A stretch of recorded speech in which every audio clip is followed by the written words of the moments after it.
ممكن أدخل في مرحلة الbrand بس أتعامل مع المصنع كمورد أو كshipper بالقطعة، لإن معايا منتج winner أو winning product ببراءة اختراع، ولو اتنفذ هيطير حرفيًا وأعمل له branding كويس، بس مش معايا budget كفاية.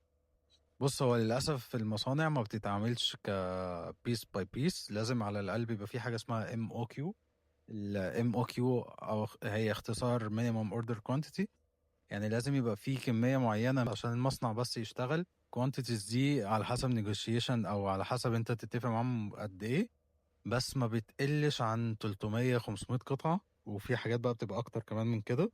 في حاجات ممكن المينيمم فيها بيبقى 10,000. فأنت إنك عايز تروح للمصنع وتقول له لأ اعمل لي قطعة واحدة واحدة كده، لأ دي بصراحة استحالة.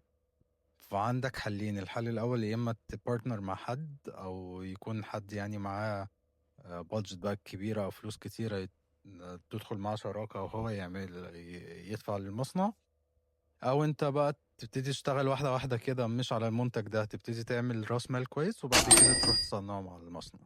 بس قبل ما تصنعه حتى لو منتج كويس لازم تعمل له تيست الأول، يعني حتى تعمل إعلانات أو حاجة وتصنع قطعة واحدة، دي هتكلفك كتير طبعا في الأول، بس تعمل حاجة اسمها يعني تعمل تيستنج بس للمنتج وتشوف أصلا الناس هتشتريه أو عايزاه ولا لأ.